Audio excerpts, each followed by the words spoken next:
Hello guys, स्वागत है आपका एक और नई और मजेदार कहानी में। एक अकेली लड़की जो अपनी जिंदगी से थक चुकी थी, एक दिन उसकी लाइफ में एक भूत आता है जो उसकी पूरी लाइफ बदल देता है। तो चलिए शुरू करते हैं। फिल्म की शुरुआत में हम कई गुंडों को देखते हैं जो मिलकर एक आदमी को मारने की कोशिश करते हैं, लेकिन आदमी अकेला उन पर भारी पड़ता है।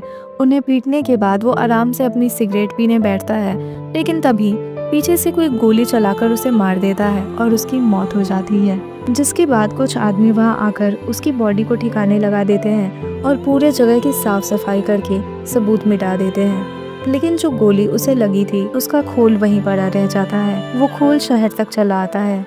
तभी हम फूमिका को देखते हैं जो कॉलेज स्टूडेंट होने के साथ साथ एक पार्ट टाइम जॉब भी करती है, लेकिन असल में वो एक इन्फ्लुएंसर बनना चाहती है और इसीलिए वो एक फेमस सोशल मीडिया स्टार से मिलने जाती है जिसका नाम कातायामा होता है। वो बेहद अजीब और फालतू टाइप का आदमी होता है। सारी रात कातायामा बस उससे फालतू की बातें करता है, जिससे फूमिका का उससे मिलने का कोई फायदा नहीं होता।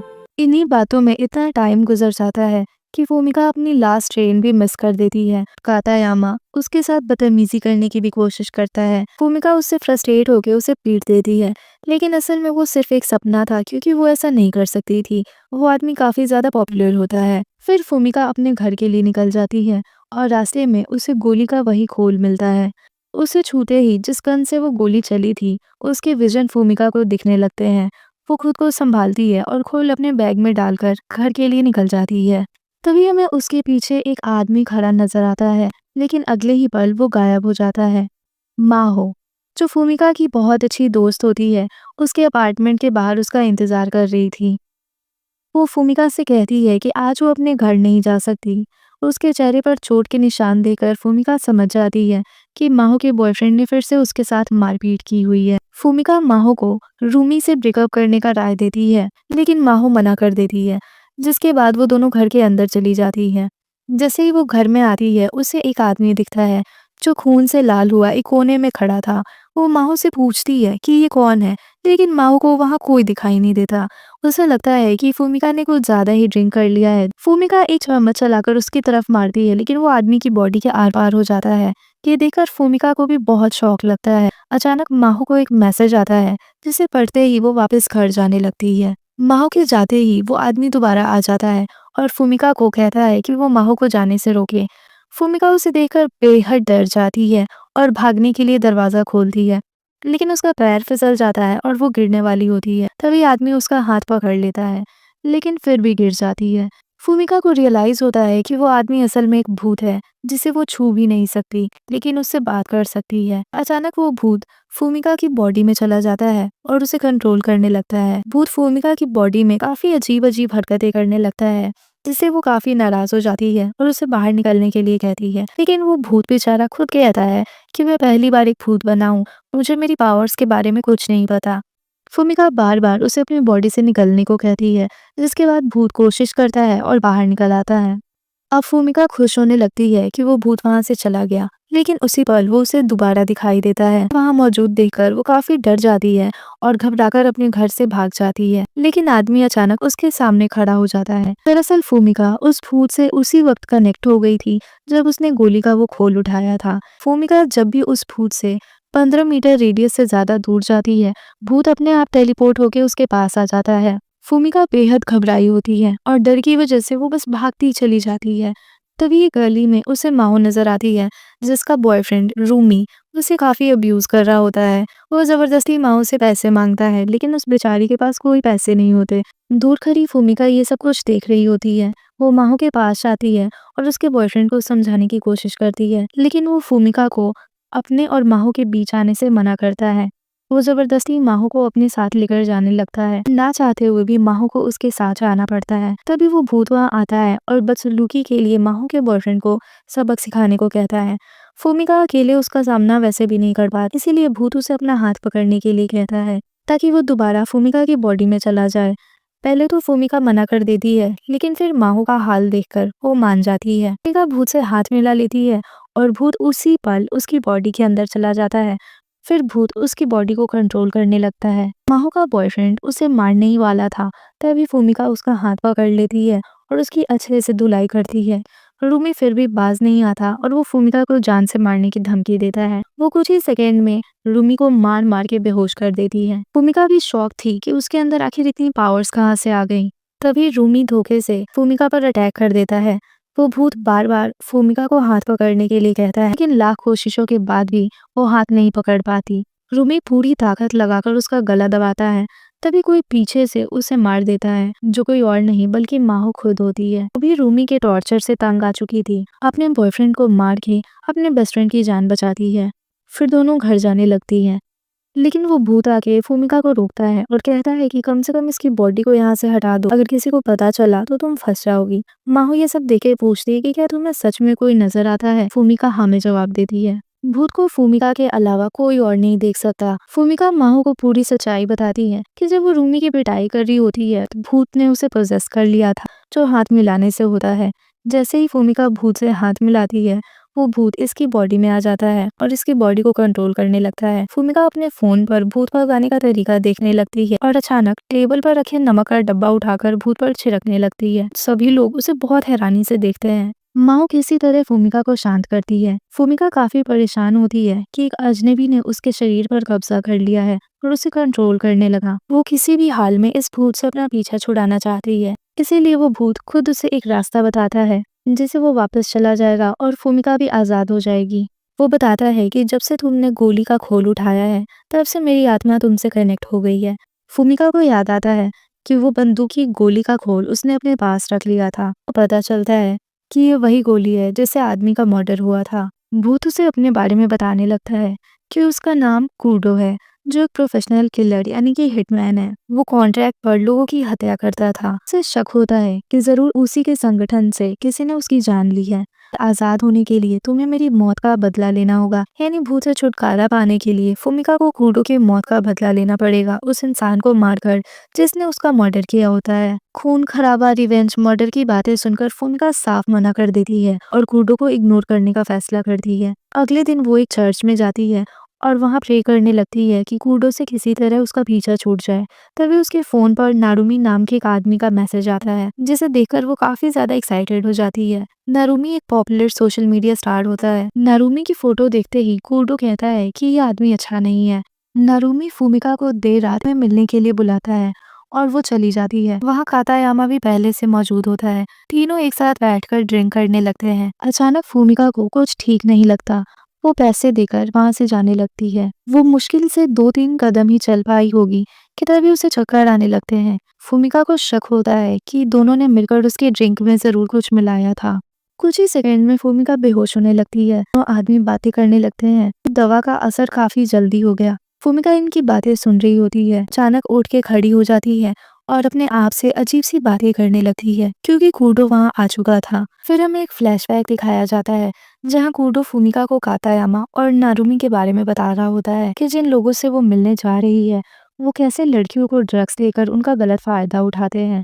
फूमिका को उसकी बातों का यकीन नहीं होता, इसीलिए फूमिका कूडो को अपने साथ चलने को कहती है। ना कूडो उसका हाथ पकड़ लेता है और उसी पल कूडो उसकी बॉडी में आ जाता है। उसके बाद वो पहले कातायामा पर अपना गुस्सा निकालता है। नारुमी उसे बचाने की कोशिश करता है, लेकिन वो भी बुरी तरह से पिट जाता है। अब कातायामा और नारुमी को ठिकाने लगाने के लिए कूडो उसे एक रास्ता बताता है। कूडो अपने वर्क प्लेस के किसी आदमी को बुलाने के लिए कहता है।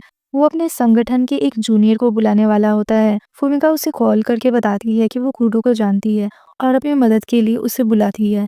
फिर वो बैठ के उस आदमी का इंतजार कर रही होती है। थोड़ी देर बाद वहाँ एक आदमी आता है जिसका नाम कागेहारा होता है, जो उसी संगठन का हिस्सा था जिसमें कूडो पहले काम किया करता था। वो आते ही कूडो के बारे में फूमिका से पूछने लगता है। फूमिका जब उसे अपने और कूडो के भूत के बारे में बताती है तो कागेहारा को उसकी बातों का कोई यकीन नहीं होता। उसे लगता है कि ये लड़की उसके साथ कोई प्रैंक कर रही है। फौरन फूमिका को मारने के लिए अपनी जेब से एक खंजर निकाल लेता है। ठीक उसी टाइम कूडो फूमिका की बॉडी में आ जाता है और कागेहारा से फाइट करने लगता है। फूमिका की फाइटिंग स्किल देखकर कागेहारा को यकीन हो जाता है कि ये लड़की झूठ नहीं बोल रही, क्योंकि जो मूव्स वो कर रही थी वो सिर्फ कूडो को मालूम होते हैं। फिर वो कातायामा और नारुमी की बॉडी को एक वैन में कलेक्ट करके उसे ले जाने लगते हैं। रास्ते में फूमिका कूडो की मौत के बारे में कागेहारा से पूछती है। वो बताता है कि हाल ही में उनका एक नया ओनर बना है, जिसके बारे में कागेहारा को कुछ खास पता नहीं होता।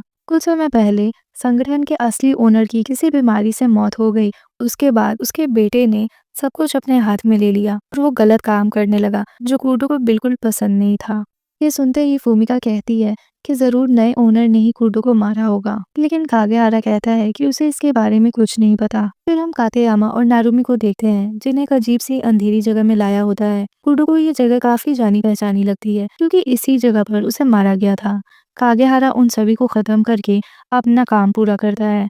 घर लौटने के बाद फूमिका कूडो को शुक्रिया अदा करती है कि अगर वो नहीं होता तो वो लोग न जाने क्या करते उसके साथ। कूडो कहता है कि उसने अपने लाइफ में कई लोगों की जान ली है, लेकिन मरने के बाद लोगों की हेल्प करके उसे काफी अच्छा लग रहा है। फिर फूमिका सोने चली जाती है क्योंकि वो काफी थक चुकी थी। फिर हमें कूडो के संगठन को दिखाया जाता है, जहां नया ओनर ये सोचकर परेशान हो रहा होता है कि कूडो मरा भी है कि नहीं। तभी वहां कागेहारा आता है और वो ओनर को सब कुछ बता देता है कि कूडो के भूत ने एक कॉलेज की लड़की को अपने कब्जे में कर लिया है। ओनर को उसकी बातों का यकीन नहीं होता, फिर भी वो सच्चाई पता लगाने के लिए अपने आदमी भेज देता है। थोड़ी ही देर में गुंडे फूमिका के अपार्टमेंट तक पहुंच जाते हैं। कूडो को खतरे का एहसास होता है। वो फौरन फूमिका को नींद से जगाता है। दरवाजे के बाहर से लोगों के चलने की आवाज आती है, इसीलिए वो फूमिका को उसका हाथ पकड़ने के लिए कहता है। जैसे ही एक गुंडा अंदर आता है, कूडो उसे बड़ी आसानी से खत्म कर देता है और उसकी बंदूक लेके बाकी 3 गुंडों पर तान देता है। गैंग का लीडर देखता है कि अपार्टमेंट में गोलियां चल रही हैं। जब वो अंदर जाता है तो देखकर हैरान हो जाता है कि उसके सभी गुंडे अधमरी हालत में जमीन पर पड़े होते हैं और बालकनी से फूमिका भागते हुए नजर आती है। वो भागते भागते वहीं पहुंच जाती है जहां कूडो मरा था। हैरानी की बात तो ये थी कि कागेहारा वहां पहले से मौजूद था। वो बताता है कि उसी ने ओनर को फूमिका के बारे में बताया है। ये सुनकर कूडो का खून खौल उठता है। जब कागेहारा फूमिका पे निशाना लगाता है, कूडो तुरंत फूमिका की बॉडी में आ जाता है और कागेहारा की गन छीनकर उसी पे तान देता है। अब इन दोनों के बीच फाइट होने लगती है और कागेहारा बड़ी चालाकी से गन दोबारा उठा लेता है, लेकिन फिर से नाकाम हो जाता है। कूडो जैसे ही गन लेकर कागेहारा को टारगेट करता है, उसे सब याद आने लगता है कि वो कैसे मरा था। तब हमें सच्चाई का पता चलता है कि कूडो को मारने वाला कोई और नहीं बल्कि कागेहारा ही है। वो अपने ऐसा करने का कारण बताता है कि जब नया ओनर बना था, कागेहारा और कूडो दोनों ही उसके खिलाफ थे और अचानक कूडो ने बिना बताए अपनी जॉब छोड़ दी और उनके विद्रोह की आग वहीं पर बुझ गई। जिसके बाद नए ओनर ने कागेहारा को कूडो को खत्म करने का ऑर्डर दिया। अगर वो ऐसा नहीं करता तो ओनर उसे मार देता, इसीलिए कागेहारा को ऑर्डर मारना पड़ा। वहीं कूडो को याद आता है कि जब कागेहारा उसे मारने के लिए आया था तो उसने कूडो को भागने का मौका दिया था, लेकिन कूडो ही अपनी लाइफ से तंग आ चुका था और उसने कागेहारा को मार देने के लिए कहा था। यहाँ कागेहारा भी रोने लगता है क्योंकि वो भी अपनी ऐसी जिंदगी से थक चुका था। इधर ओनर गुस्से में पागल होता है कि उसके गुंडे एक मामूली लड़की से हार गए। गुंडे उसे बताते हैं कि उसकी फाइटिंग स्किल्स नॉर्मल इंसान के नहीं थे। कागेहारा फूमिका से कहती है कि उसे ये शहर छोड़ के जाना होगा क्योंकि नया ओनर तब तक उसका पीछा करेगा जब तक वो उसे मार नहीं देता। फूमिका बताती है कि क्यों ना वो कागेहारा के साथ मिलके ओनर खत्म कर दे, जिससे दोनों की जान बच जाएगी और सबसे बड़ी बात, कूडो का बदला पूरा हो जाएगा। लेकिन कागेहारा साफ मना कर देता है क्योंकि इसमें बहुत बड़ा खतरा है, जिस पर फूमिका गुस्सा हो जाती है और कहती है इस काम को वो अकेले ही पूरा करेगी, उसे किसी को जरूरत नहीं है। उनकी वजह से फूमिका का घर पूरी तरह बर्बाद हो चुका था, इसलिए वो उन्हें नहीं छोड़ेगी। जिसके बाद फूमिका कूडो को लेकर वहां से चली जाती है। थोड़ी देर बाद कागेहारा अपनी कार से उसके पास आकर रोकता है और कहता है, अगर मरना ही है तो मैं तुम्हारे साथ हूँ। तीनों ओनर की हद्दी के बाहर पहुंच जाते हैं। कागेहारा पहले खुद अंदर जाता है ताकि गुंडों की लोकेशन पता कर सके और फूमिका कूडो के साथ हथियारों के तहखाने में जाती है। कूडो आगे रहता और फूमिका को गाइड करता है क्योंकि उसे कोई नहीं देख सकता, लेकिन वो सबको देख सकता है। इस तरह फूमिका जरूरत के सारे हथियार लेकर कागेहारा को इन्फॉर्म करती है। अब फूमिका की बॉडी में कूडो घुस जाता है और तीनों एक साथ मिलकर गुंडों पर हमला कर देते हैं। वहां पर एक जबरदस्त फाइट होती जिसमें लगभग सभी गुंडे मारे जाते हैं। लास्ट में सिर्फ ओनर बचता है। कूडो उसके दोनों पैरों में गोली मार देता है जिससे वो घुटनों पर बैठ जाता है। कागेहारा ओनर को खत्म कर देता है। फूमिका भी खुश होती है कि आखिरकार सब खत्म हुआ। साथ ही उसे काफी पेन भी हो रहा होता है क्योंकि इतनी खतरनाक लड़ाई के बाद उसकी बॉडी की सारी हड्डी पसलियां हिल चुकी थी। अब वो लंगड़ाते हुए अपने घर की तरफ चल देती है और कूडो को हर चीज के लिए शुक्रिया करती है। तभी देखती है कि कूडो उसके पीछे है ही नहीं। कागेहारा पूछता है कूडो ने क्या बोला, जिस पर फुमिका बताती है कि अब शायद वो जा चुका है। ये सुनकर कागेहारा भी काफी खुश होता है। वो कहता है कि उसके अपार्टमेंट का जो नुकसान हुआ उसकी भरपाई वो खुद करेगा, जिसके बाद हम कभी नहीं मिलेंगे। फुमिका उसको थैंक यू बोलकर अपने घर की तरफ निकल जाती है। कुछ दिनों बाद हम देखते हैं कि फुमिका उन्हीं सीढ़ियों से गुजरती है तो उसे वही गोली का एक खोल फिर से मिलता है, जिसे देखकर उसके चेहरे पर एक स्माइल आ जाती है। वो उसे अपने पर्स में रख लेती है, ये सोचकर कि शायद कोडो उससे मिलने दोबारा आ जाए। और इसी के साथ ये कहानी यहीं खत्म हो जाती है। Thanks for watching.